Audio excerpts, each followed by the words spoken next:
Well, hey there. Welcome to the Experienship Podcast. I'm Brittany. And I'm Danlee, and we are two besties sharing the experiences of our long-term friendship. Together, we talk about our memories, stories, and incredible people we encounter along the way.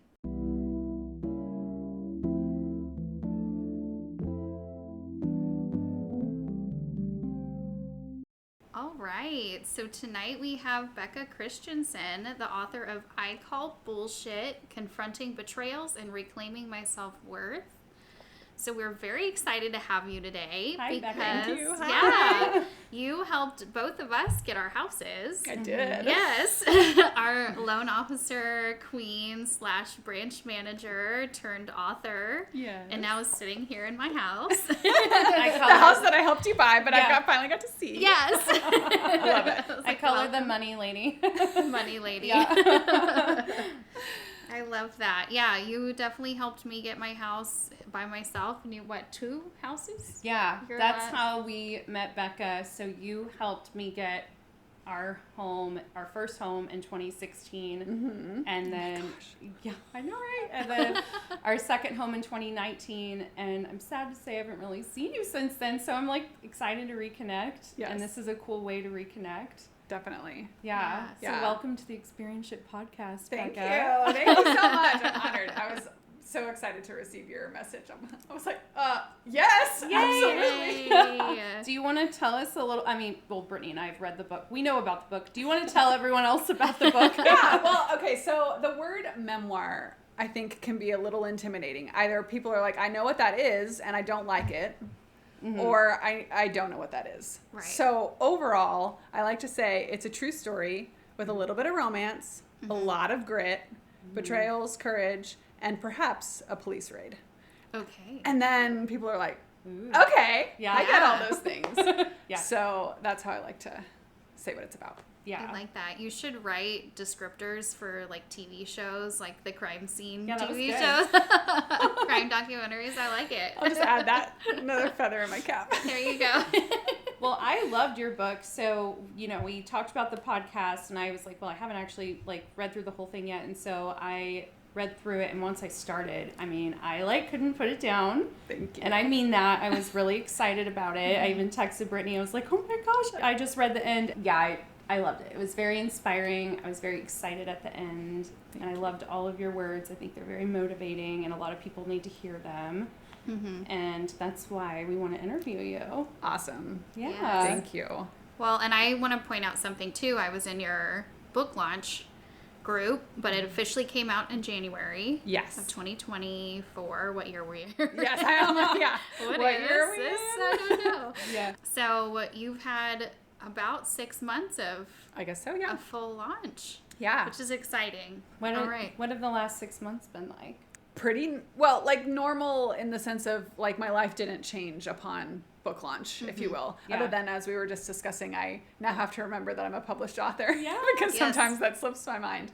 But I think I've been, just working on building, I say awareness, but not awareness in a sense of I have a nonprofit cause that I'm trying to bring awareness to, but just, when you try Attention to the book. Yeah, attention to the book, get your name out there, it's maybe get somebody interested that might want to put it in their bookstore or things like that, and finding different ways to promote it and Yeah. market it while also still being me and not, I don't know, not super salesy. I didn't get it published with a traditional publisher. It's technically self-published. Okay. Ignite Publishing, I had to pick a publishing name. So I picked that because Oh, I wow. felt like the whole, Like, everything that happened the to fire me. on the cover. Right. Author and publisher, Becca Christensen. Yes, technically, Yeah. yeah. So That's amazing. So it's self-published. So, when you have a traditional publisher, I think that's something that I think I didn't even understand, is that I just assumed that every author publishes the same way Yeah. and makes a ton of money when they put it out in the world, and it's all instant, a bunch of people buy it right away. I just had that Impression. misconception. Yeah. Impression. And that's not there's so many different ways that one can go about publishing a book. I wouldn't even know where to start. Okay, so what inspired you to write the book? This story. Okay, so it started off sort of this feeling hit me. And my first instinct was, I have a really great life now, and I've been through some stuff. Yeah. So, and I felt like there was things that I had done in my life to sort of get me where I was or help me. And so I felt pretty strongly like I could write a self-help book about these things. And I knew that I would need to go back and explain some of the story, because it doesn't really make sense if I just tell you all my tips and you're like, well, where did that come from? It's like, good context, what did you go through to get to that conclusion? So I knew I would need to explore that. But again, I was like pretty firmly in the self-help category. And then I decided to work with a company that essentially helps people who are self-publishing and connects you with some of those freelance, because it feels like there's 50 billion freelance connections to put all the pieces together. And so I started working with someone who, the best description is a book coach. And so as we started working together and I did start writing in earnest, I suddenly had nothing to say.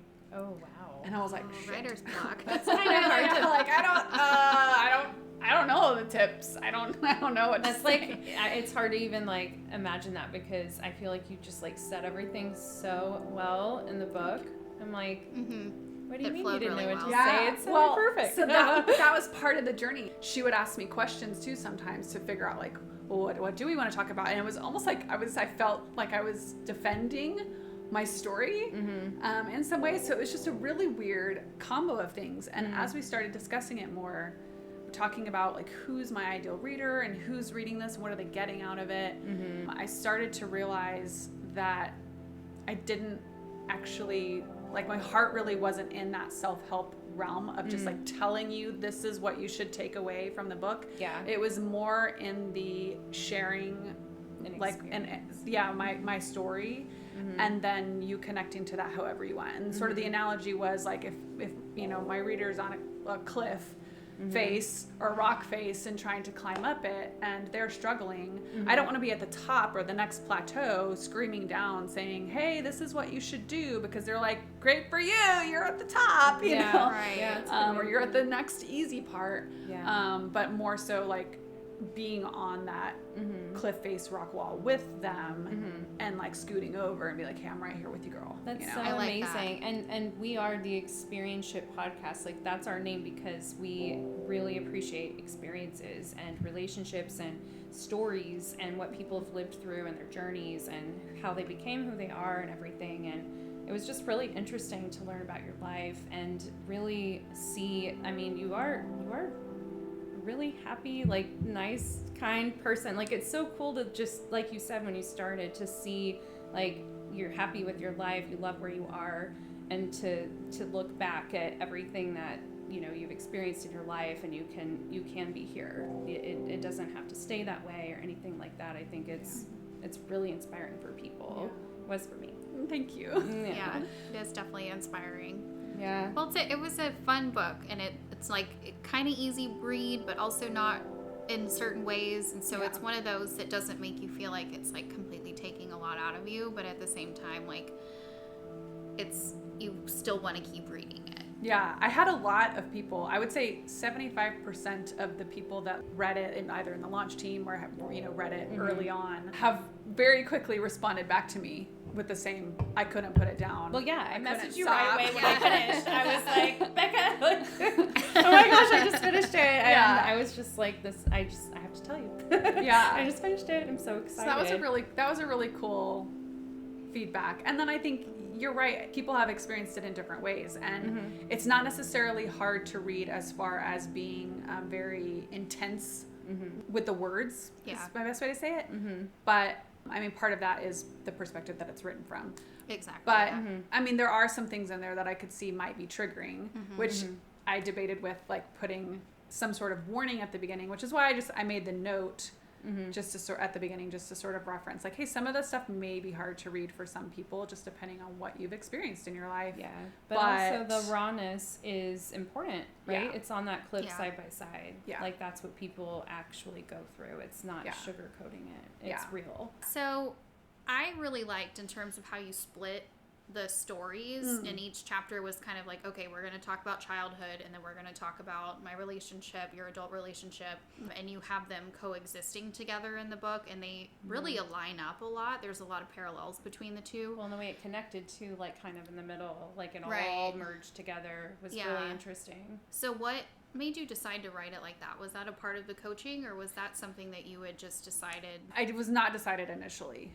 So basically, once I decided that I was going to go the memoir route, I essentially started a process of intense journaling where I essentially tried to sink into the perspective of the girl that I was at that point in time, and write from her perspective using her words, which again, like, that's why some of the things in the book, there's probably a better way to say some of what I was experiencing, but I didn't have the words at that point in time. Right. Yeah.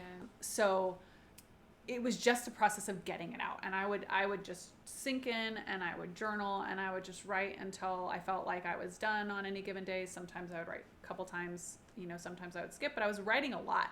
And then I would get on a call, and I would read what I wrote so that it could be transcribed and put digitally, because I hand wrote. I have like 3 journals where I hand wrote almost everything. Wow.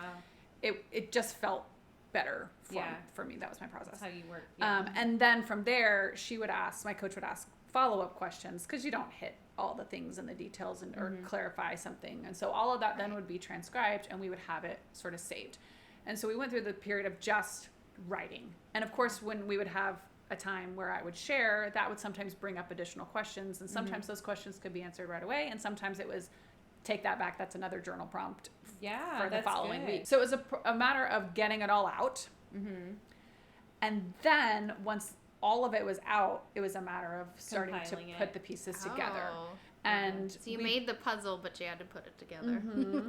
Any of my experience writing, for me, the easy part was the writing, and the hard part was the editing. Like, there was a lot more work, but I don't know. I wasn't doing a memoir or like self-help kind of stuff, so maybe that's not a good comparison. But I know there's a lot of work in editing. Yeah, I mean, there definitely was. I think the harder part about editing was not like tearing it apart or feeling crappy about it. I probably read it a total of 20 times during the editing time, and by the end of that, I'm like, I don't even know this is special anymore. Like, I don't even know. You know what I mean? Like, you just read it so many times, and it's the same story, right? Yeah. So that was probably the hardest part. Yeah. What about the editing process was just how many times I really did need to read through it, and that was really necessary, but almost got bored with it in some way. Yeah. I think the part of putting it together essentially started with, there's sort of like what I would consider capsule moments or stories.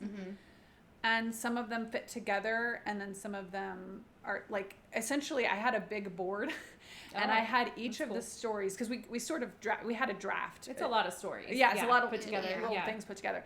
So we had a draft, and then I was like, I like some of how this is fitting together, and I don't like how others are fitting together. So then I just went through and I tried to sort of take each nugget and put it on a strip of paper and put it in the order that it was in. Wow, that's a process. Okay. And then like, okay, I'm like, well, but and then I had to assign a year to it. Somebody gave me the feedback initially. I didn't have the year at all, and she was like, I was a little confused on the timeline. I like the year a lot. Yeah, I think that helped a lot. It was a great suggestion. Yeah, well, and also then I was helps with like some of.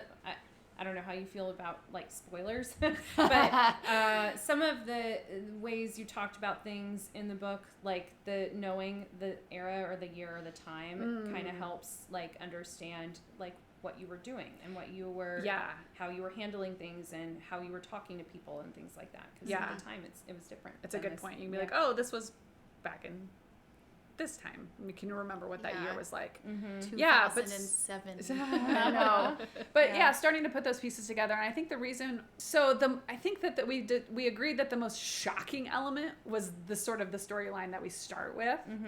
And it's very interesting to write about your life and then to take it outside of you into journaling, and then look at it from the outside and say, well, how do I present this in a way that it's fun or enjoyable? That's a weird for thought. someone to read. Yeah. And so it was like, wow. I mean, that experience was obviously, I guess we could say traumatic, but that experience was intense. It was a lot. Yeah.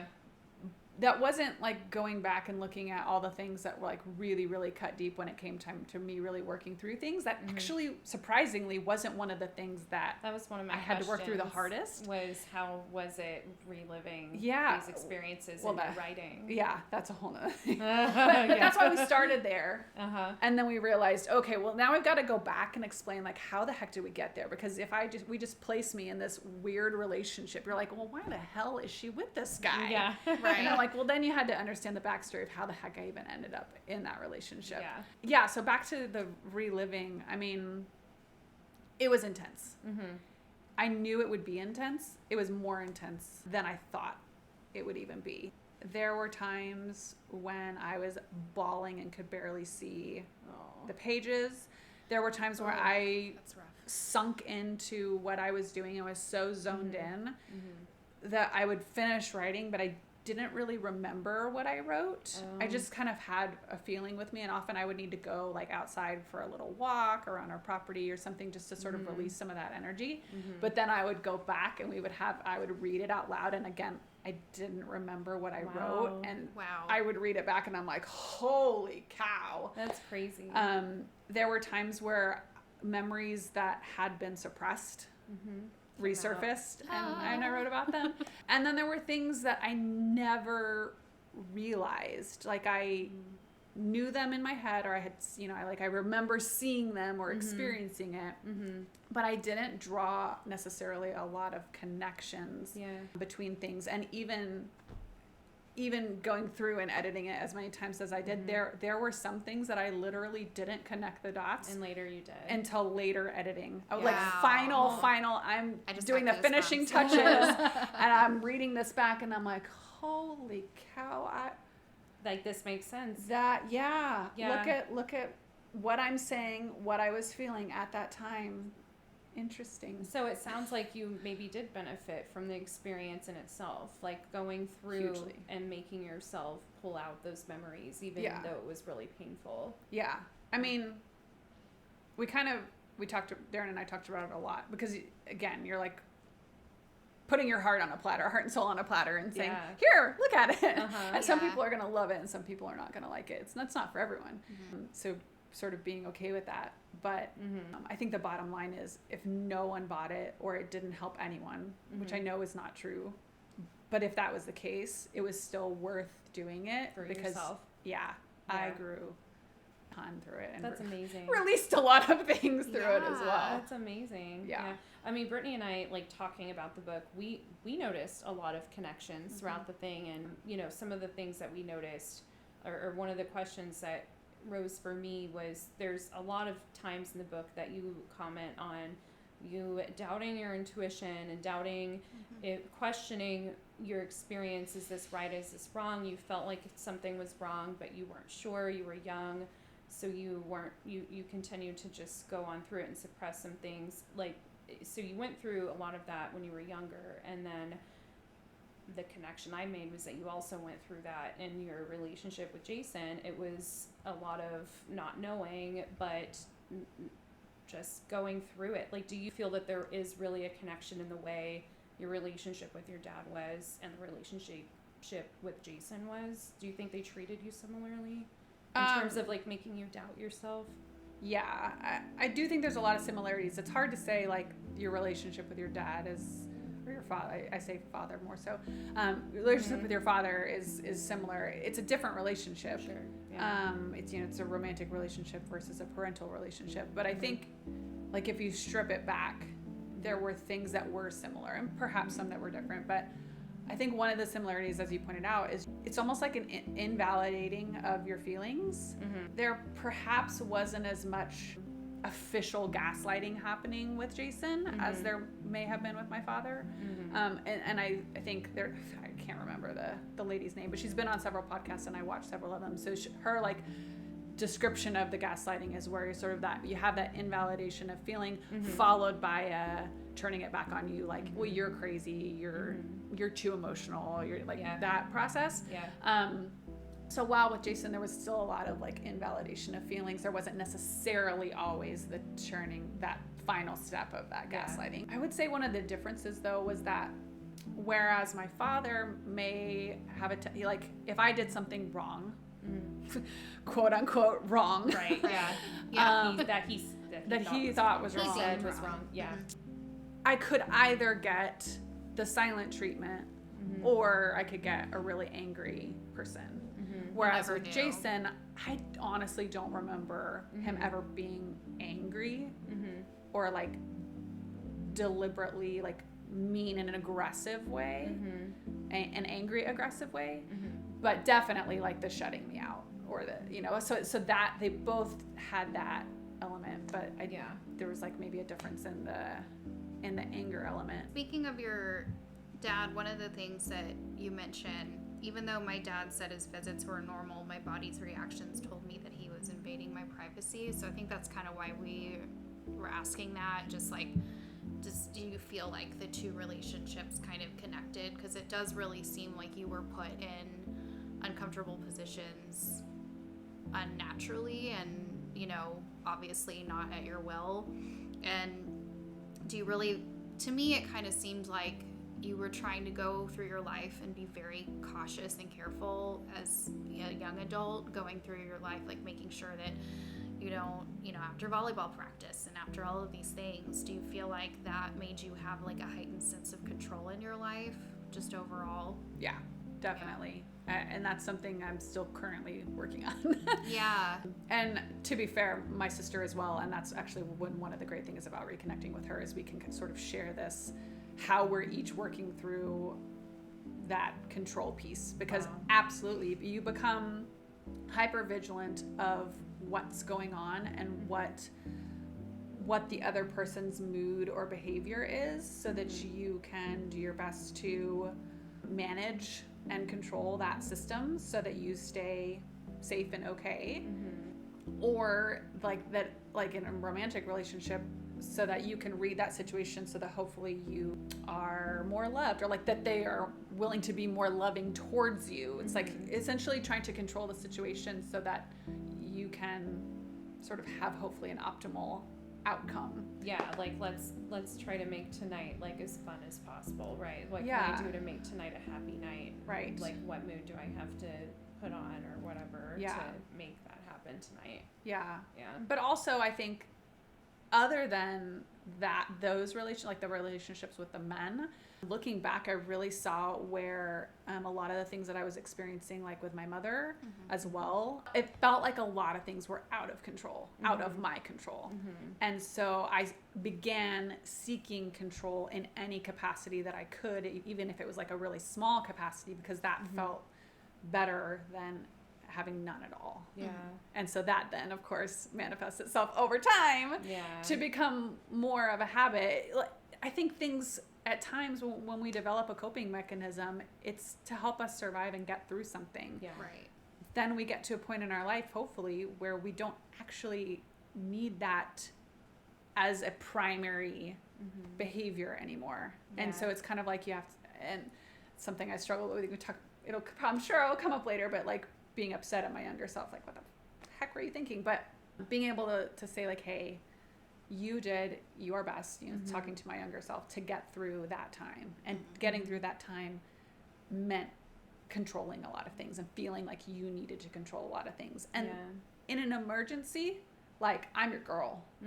Because like, you're ready to go. The shit hits the fan. Like, okay, I'm gonna be zen, and I'm gonna start managing / controlling all the things and get us through that emergency. That makes sense. Right? So why the you skill are is such still a important. Good finance officer or loan officer, because there's all these things that pop up unexpectedly. But guess what? We still got our house. I was very much using that skill 100%. And you were always calm. I remember every time there was something. Yeah. Like, so it's okay, like it's not necessarily a bad thing. Yeah. It has its uses, but to be able to remind myself that actually doesn't need to be your primary mode of operating anymore. Yeah. Well, this reminds me. You don't need that every day. Yeah. This reminds me of like kind of some stuff we were talking about with my grandfather that we interviewed recently. Like he grew up in foster homes, and one of the things was he was talking about a lot of the things he went through as a child in foster homes and how he's used those coping skills in his life and how it's been great for his career and everything. Like, he's just become very comfortable at adapting and things like that. And same, he's not saying, oh, I'm glad I was in foster care. He's saying, I'm glad that I have what I learned. Like, you know, so it's not like you want to go through the trauma, but at least you can put this. But finding a way to balance it. Like, there are times when you have to look at it and say, like, that's a great skill, and we're going to keep it. We're going to keep it in our back pocket. But I don't have to control all things all the time, every day. Was that a realization that you had before writing the book, or did it happen during writing the book? Both. I had the realization beforehand, but I think it really started to show itself a little bit more of how much I leaned on that. And then, I mean, it's a wild process in writing and publishing. So then, of course, I'm grasping for, okay, what pieces can I control, right? Right. So that was a good exercise in practicing. Okay. Yeah. Oh, no. Maybe we need to let go a little bit. Yeah, I see it happening. So if you can think through kind of all of this, like, is there a message that you would want readers to take away? I've thought about that a lot.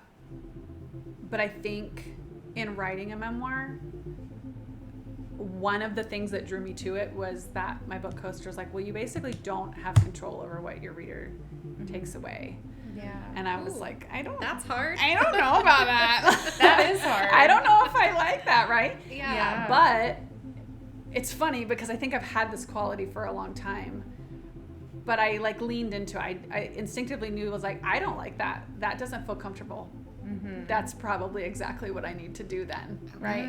And so I think what I hope for is that the people who are reading it take from it or get from it whatever support that they actually need at this point in their life. And I think that's going to look different for every single person. Yeah. Wow. But I think because of the way that it's written and maybe the intention behind it is that, like, there's people that are going to need language, perhaps, to be able to put a name or a title or a label to what they're experiencing, what they're feeling, and that's going to be helpful. It certainly would have been helpful for me a long time ago. There's people that may be able to notice in a relationship that they have, whether it's family or romantic, some things that I might have experienced that they may be experiencing similar and don't sit well for them. Yeah. And so that's an important realization. It may be that they have been shutting themselves down and not, speaking up for themselves or not being true to themselves. And so they needed that. Yeah.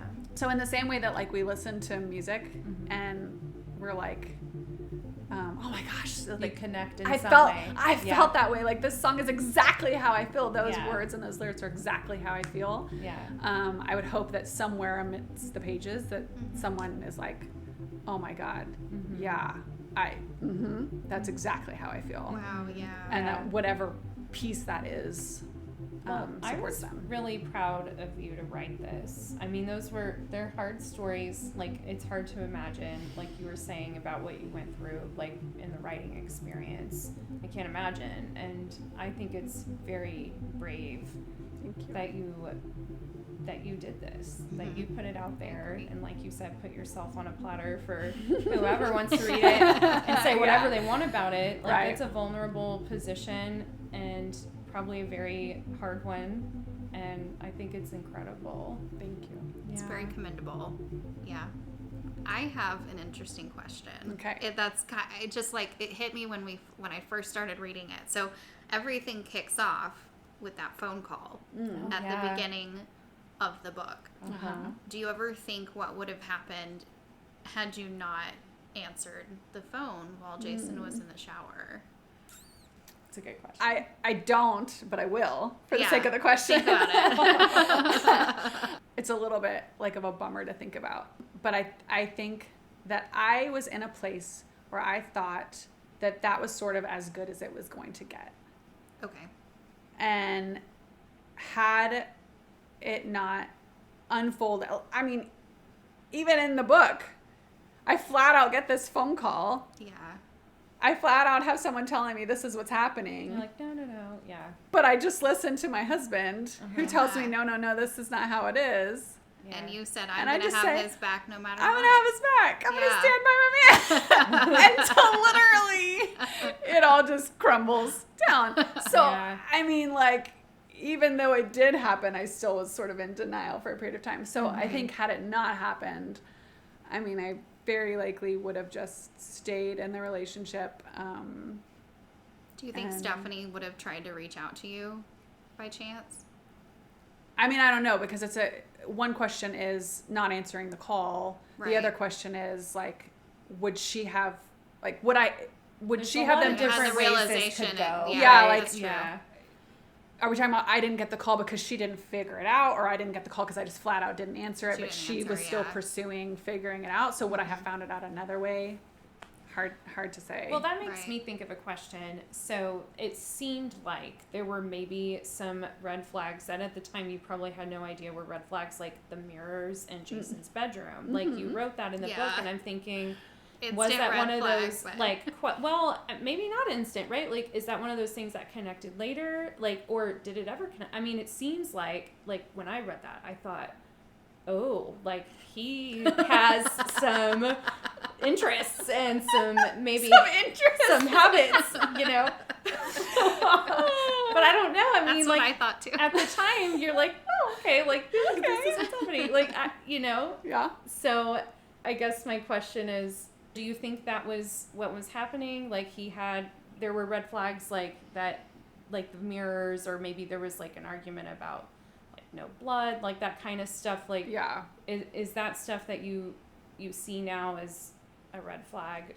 Yeah, I would say yes. I absolutely 100%. Looking back, I see them as red flags. Yeah. I think with the mirrors, instinctively it made me uncomfortable. And I did without knowing why, or like there was just odd. It was an instinct, more so. But it was really interesting. The parallel that my book coach drew didn't even occur to me whatsoever. But she said it was really interesting that I suddenly ended up, you know, in this relationship with this person that had an interest in mirrors. Yeah. And that my father also seemed to have like visually, like, so I had two men that like wanted to look, I guess you could say. Views. Yeah. And I was like, oh my God. I feel very slimy. Well, like, how did this happen? But she made this instant connection right away, hearing it. And I think that's part of what like draws me to have conversations with people, is because there's things that other people can see, probably even in the final draft of what's been written, that I may still not fully see. Yeah. It's something like, it seemed like there were like some hints about things like that, but it wasn't outright said. And I think that's kind of the cool thing, like, makes me kind of want to read it again. Like, what else do you see? Yeah. Right? Well, I think we tend to sort of, as long as everything else is sort of okay, we can ignore that gut feeling or that intuition at times. And I think it's really important that we tune into that, because a lot of times it's really going to help put some pieces together. So, for example, the mirrors. You start putting pieces together and you're like, oh, well, together, they do seem to be like red flags. But when you're in it, it's a little bit harder to see that. When you said that the truth comes from within, your truth comes from within. It's not what others are telling you. Yeah. And I think that's so important, right? Because there's so many people all the time for different reasons in everyone's lives that want to tell you what's right or wrong, whether they have good intentions or not, or whether they don't even know they're, abusing you or not. People always seem to have opinions. And so that really stuck with me, looking into yourself, looking into your intuition, and telling yourself what's true. I think that's huge. Yeah. Now that we have Becca, the author, published author, are you planning to write another book? Is this proprietary information? No, I don't know. Okay. I would totally do it again. Yeah. I don't know what the next book would be, though. Yeah. And I like how this one sort of evolved, I would say, pretty organically. That's cool. And so I feel like I actually need to get back to journaling a bit more. Kind of you do it so much for the book. You're like, oh yes, can you use a little breather? Yeah, I mean, when you said I've reread this stuff so many times, I'm like, girl, I've listened to this episode 6 times. Can you listen to this one and tell me if I'm crazy or if I'm missing something? Right. You start to like blur the words together. Yeah. So I think, I don't know if it would be a travel, memoir, or if it would be really cool. A follow-up to this to kind of go from the epilogue, then moving forward. Would it be another memoir where I'm just sharing the story, or would it be like a self-help companion to the memoir? I don't know the answers to those Sounds things. like you've thought about it, though. But at least, well, yes, and I've also had people say, oh, but you could do this, and oh, you could do this. I'm like, okay, I'll just tuck that away. Yeah, that's cool. So I think it's totally possible. I would probably work with some of the same people again. I loved the lady who helped me with my cover. I loved my book coach, if she's still doing that sort of thing. I love the cover, especially after getting through the book and realizing what this cover is. Yeah. I was like, oh, okay. I love it. Yes. Thank you. I think it's great. It was a fun process of, I didn't necessarily know what I wanted. Yeah. But for some reason, fire kept like peeking its head up, like saying, hey, I want to be on the cover. And it was kind of some back and forth, but for the most part, I just told her, like, this is the vibe that I want someone to feel when they're looking at it. I think that might be one of my favorite parts of the book. I was like, oh, okay, like that's, I don't want to give it completely away, but that part was entertaining. I have to say that, I'll try not to give it away, but I will say that explaining to someone that something is no longer available because of what I've done. I was like, oh my gosh, that was really great. That felt really great. Like, nope. Yep, not an option. Nope. I've eliminated that as an option. That's a good way to put it. It was empowering, to say the least, yes. So you mentioned like the sailing, and travels kind of come up a couple of times, and you mentioned it at the end of the book too, or in the epilogue. Is that the word? Yes. Yeah, epilogue. So you guys are gonna sail around the world? That's the plan. That's so cool. Yeah, I mean, How not with exciting. the purpose of making a lap, but with the purpose of just exploring everything. That is really neat. Yeah. So do you think you'll get to go? I'm not 100% sure. We were kind of at the point where we're getting close, but we've needed to extend the timeline a little bit. Things shift. I mean, we've pivoted multiple times along. You make a 10-year plan, and there's pivots. Yeah. But I would say within the next 5 years is entirely, like, very, very likely, perhaps in the next few years. Oh my gosh, I love that. How exciting. How long are you guys planning on being out Until on we the don't like water it for? anymore. Oh. What if you never come back? That's possible. I don't know. You're just going to be on the water forever. Maybe. And to start off, I think I used to think that there would be this, like, one day you live on land, and the next day you are 100% on the boat. Like a cruise ship.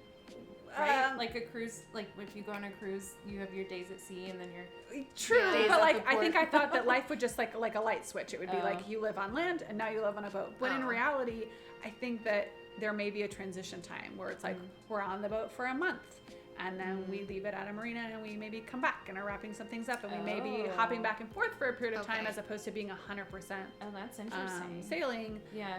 And then it would eventually lead into doing that 100%. But there may be like an intermittent time. Kind of sounds like a better transition, too. That sounds, yeah. It's very likely a healthier way to approach it, yes. It sounds really cool. I would get super seasick. I'm curious to see how that will be for me. I'm sure you'll adjust. Yeah, I think so. You'll do, right? Yeah, there's people that we follow. We like to follow several sailing channels on YouTube. And yeah, there's some people that the first couple days of a passage, they'll get a little, they call it squishy. Or if it like a little bit of seasick Squishy. versus a lot seasick. Squishy time. Some will take tablets and things. And other people are great. Yeah. They're totally fine. Yeah. So we will see. So when we before we started recording, we were talking a little bit about awards and things like that. Do you want to tell us about your recent award and like what you're looking at in the future in terms of awards? Sure. So I won second place in the memoir category for the Book Fest spring competition, which is really awesome. Congratulations. Yay. Thank you. So awesome. And then To put it on the front. I know, Oh, right? yeah, you there could are totally put the stickers little I can sticker. order, yeah. Although some people are very anti-sticker on their books. So. Oh, we are sticker girls. Are you sticker We girls? put, Okay. We love send us a stickers. sticker. We'll put Okay. it on there. Yeah, stickers all And the then time. I was a finalist for, I think, Literacy Global or Literary Global. So it didn't, they basically just had the winner for the category and then the finalists. So they didn't give like a first, second, or third. Okay. And yeah, I've That's awesome. entered probably 5 or so other different contests that I'll find out throughout the year. So exciting. Yeah, I think it's a really cool thing. And then a couple book festivals. There's something called Word Wrangler down in Giddens, Texas. That sounds really yeah. cool. And Austin, I'll have the Texas Book Fest. So I've applied to be part of those and waiting and that. crossing fingers to hear back. You're a part of the published community now. Yeah. Yes. That's amazing. These things are probably going to become more in your life. Yeah. And I hope that's so. so exciting. Yeah. So what else do you have coming up? Do you have any more book signings? I don't have anything planned at the moment. We'll have to Kinda keep our just- viewers updated. when Yeah. Yeah. Oh, for sure. When you Yeah. have something. Yes. Well, we are very happy that you were excited to talk to us tonight. We've been looking forward to it. It's been so fun Yes. talking to you and about your book, and I can't wait for all the listeners to pick it up and read it too. I Call Bullshit, Confronting Betrayals and Reclaiming My Self-Worth by Becca Christensen. We will definitely be sharing some information to everybody on where to order it because you absolutely must and read it right away. Thank you. ASAP. Yeah. Yeah. It's been a lot of fun. So thank you, Becca. Thank you. It was fun. Thank you. Thanks for listening.